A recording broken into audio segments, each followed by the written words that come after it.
Welcome. भारतीताई कुंभार.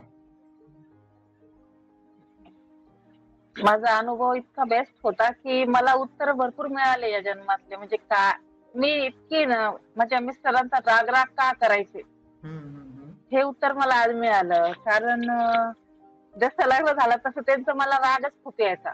बघितलं तरी विनाकारण राग यायचा. पण मग ज्यावेळेस तुम्ही सांगितलं दुःखदायक घटना बघा, त्यावेळेस मला असं दिसलं की माझ्या मिस्टरांनी माझ्या वडिलांना कट्यारनं मारलेलं आहे. कट्यार असते की नाही जुन्या काळातली कट्यार असते, ते त्यांच्या पोटात वार केले होते त्यांचे, आणि मी ते माझ्या डोळ्यांनी बघितले होते. त्यामुळे मला त्यांचा म्हणजे मी त्यांना खूप मारलं, असं हाताने मारलं, भांडे फेकून मारले. आणि त्यावेळेस ते पळून गेले होते. त्यावेळेस वर्तमान आयुष्यामध्ये पण राग आहे तुमचा त्यांच्याप्रती. तेच पती आहेत ना वर्तमान आयुष्यामध्ये? आयुष्यभर मी रागच केला त्यांचा. आणि वर्तमान आयुष्यामध्ये पतीच आहेत ना ते? त्यावेळेस आयुष्यात पण पती होते आणि वर्तमान आयुष्यामध्ये पण पतीच.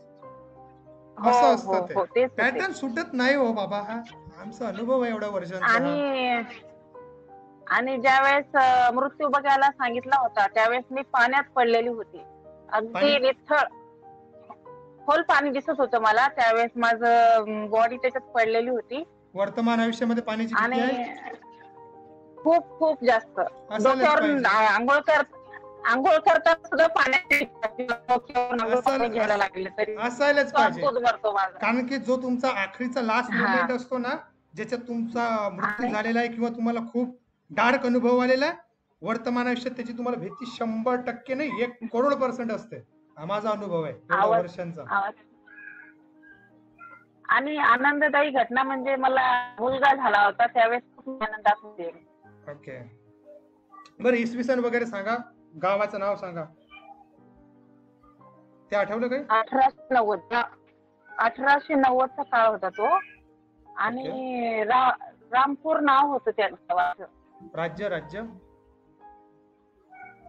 पूर नावाचं गाव होतं आणि 1890चा तो काळ होता. Okay, very good. आणि मी त्यावेळेस राजकुमारी होते. माझं परिधान, माझी केशभूषा, माझं कपड्याचं सर्व राजकुमारी प्रमाणे होतं. आणि माझ्या वडिलांना केसच नव्हते अजिबात ते, आणि खूप मोठ्या मोठ्या मिशा होत्या अशा, आणि एकदम एखाद्या गुजराती माणसाप्रमाणे कपड्याचा पेहराव होता त्यांचा. आणि मला एक छोटी 10 वर्षाची बहीण पण होती. आणि माझी मुलगी होती. त्या आयुष्यातील आई वडिलांचे नाव आठवले का तुम्हाला? आईचं नाही आठवलं, वडिलांचं आठवलं, प्रताप सिंग. ठीक आहे, हरकत नाही. ठीक आहे. हा, आणि ज्या झाडाखाली झाडाचं ते फुलाचा वास घेतला की तो मोगऱ्याचा होता, आणि आजही मोगऱ्याचं फुल खूप आवडतं मला. ठीक आहे, हरकत नाही. छान, खूप छान अनुभव आलाय. प्लीज आता प्रॉब्लेम नाही ना युट्यूब वरती हा तुमचा अनुभव शेअर केला तर? नाही, अजिबात. ओके, ठीक.